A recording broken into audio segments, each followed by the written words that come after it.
और मैं भी आज असल में कोई काम हो जाए उसके बाद ऐलान करना बहुत मजा आता है, अच्छा लगता है, लेकिन मौका है और मौके का फायदा उठाना मैं चाहता हूं कि अभी जो फंड मैं मंजूर करवा रहा हूं 25 करोड़ रुपये अजीत पवार साहब से, हुकूमत से, तो मैं आपको ये बताते हुए मुझे खुशी हो रही है कि खादी जमात खाने का जो कॉन्क्रीट और वहां पर और सहूलत अच्छी से अच्छी मिले, उसके लिए एक 50 लाख रुपए का फंड हम लोग मंजूर करवा रहे हैं, ताकि वहां पर जो सहूलत मिलना चाहिए वो सहूलत मिलेगा। हम लोग देख रहेंगे, इस बात का मैं ऐलान करता हूं। मैं आज बहुत खुशी हुई यहाँ पर हमारे गांव की बच्चियों को देखकर कि अलग अलग फील्ड के अंदर हमारे अपने बच्चे बच्चियां आगे बढ़ रहे हैं। बन्नू काका का 100 साल समय काका बोल रहे थे कि आज से 10-20 साल पहले मुस्लिम समाज के अंदर लड़कियां आगे बढ़ते नजर नहीं आती, एजुकेशन नहीं मिली, चाहे आप लोग देते नहीं थे या बच्चियां नहीं देती, एक माहौल नहीं था। लेकिन अब ये मुझे महसूस होता है कि मुस्लिम समाज से लड़कों से ज्यादा लड़कियां आगे बढ़ रही है, चाहे वो मेडिकल फील्ड हो, चाहे वो एजुकेशन की कोशिश हो। दादा मुझे उम्मीद है सिर्फ हमारे गांव नहीं बल्कि पूरे महाराष्ट्र में जो एक तालीमी इंकलाब आया है मुस्लिम समाज में, चाहे वो कोई बिरादरी हो, कोई भी समाज हो, मुझे उम्मीद है कि आने वाले 10 साल के अंदर हर घर के अंदर लड़कियां या लड़के डॉक्टर हो गए, इंजीनियर हो गए और आने तालीम उनके पास होगी।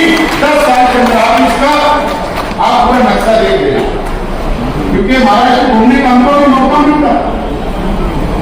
मेरे घर के अंदर खुद एक गुजारा नहीं था, मेरे घर के अंदर खुद एक गुजारा नहीं देते, लड़कियों को तालीम मिला, लेकिन एक नई पीढ़ी, एक नई जनरेशन आया और मैंने खुद मेरी बेटी को डॉक्टर बनाया। उसका लास्ट साल चल रहा है, एक लड़की को डी फार्मेसी करवाया, अभी लड़के को इंजीनियरिंग में डाला।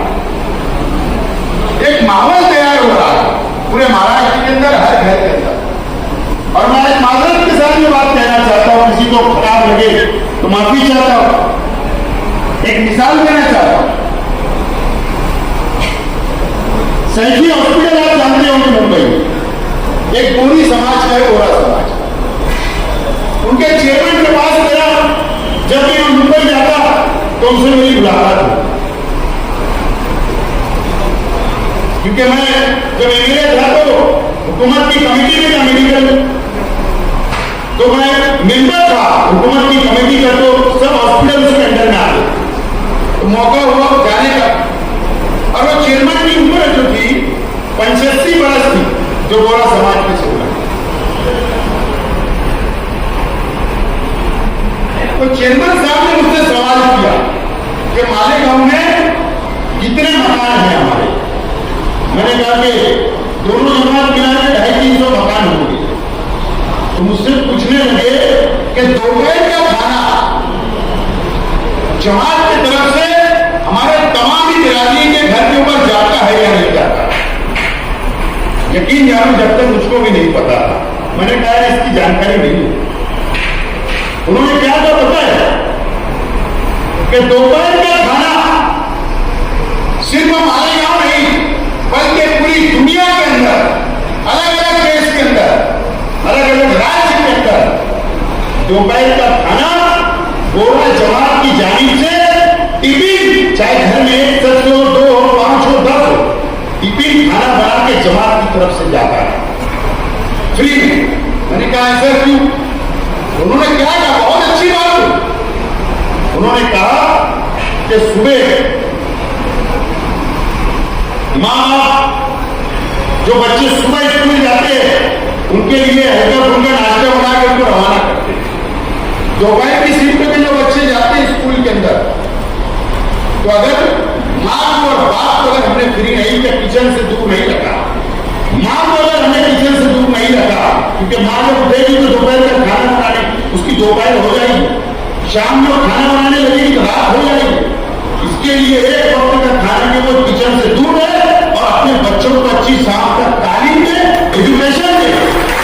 इसके लिए हमने फैसला किया कि वो खाना पहुंचाए। बहुत बड़ी बात। और सैफी हॉस्पिटल में उन्होंने कहा कि ब्यूरो जमात तुमने क्या प्लान कर दिया, अगर 10 लाख रुपये का भी होगा तो सिर्फ 25% हम लोग लेंगे और बाकी आम लोगों से हम पूरा भी लेंगे, लेकिन जमात के लिए, समाज के लिए हम सिर्फ 25% लेंगे। और अगर वो बहुत गरीब है तो अगर जमात की सोसाइटी में जाएंगे और अगर लेटर लाएंगे तो पूरा हम माफ कर देंगे, उनसे कोई हम लोग पैसा नहीं लेंगे। मैं इसके लिए मिसाल दे रहा हूं माफिया के साथ, माफी के साथ, कि आज की दौर में कोई हुकूमत हमारी पालनहार नहीं है। कोई भी हुकूमत, चाहे केंद्र की हो चाहे राज्य की, आज अगर हम लोगों को आगे बढ़ना है तो अपने पैरों पर खुद खड़े होना पड़ेगा।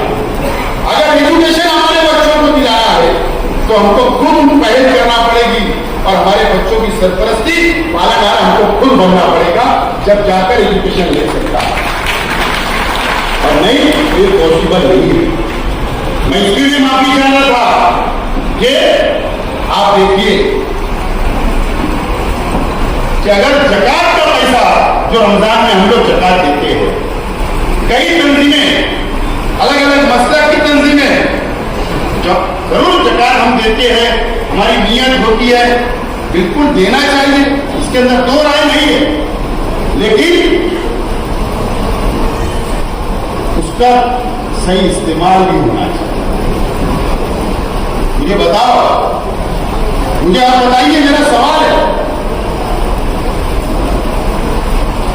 कि हिंदुस्तान के अंदर कौन सा बड़ा हॉस्पिटल जो हमारी कौम के लिए है कि वहां पर जाकर हम फ्री में इलाज करा सकते?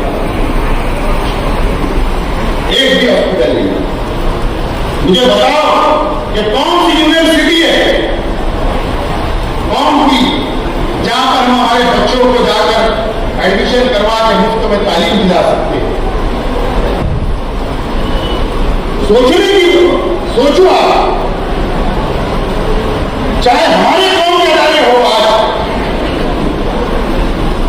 वहां पर भी फीस लगती है, डोनेशन लगता है, जब जाकर वो आगे बढ़ते हैं बच्चे।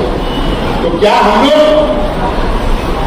चाहे खाटी जमात हो, चाहे मेरी बिरादरी हो, चाहे कोई भी बिरादरी हो, चाहे कोई मुस्लिम कौम हो, क्या हम लोग एक जगह आकर कई तारीफ नहीं सोच सकते?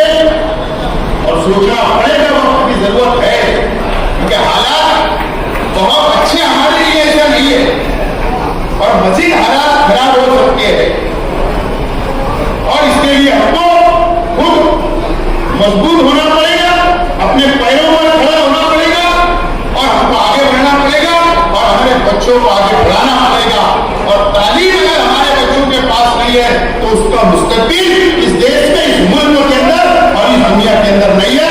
तो मेरी अपील है आप लोगों से, यार मुझे बहुत खुशी हुई कि खाटी बिरादरी के छोटे छोटे गांव से, शहरों से, बड़े शहरों से आज नौजवान, हमारी बच्चियां, बच्चे आगे बढ़ रहे।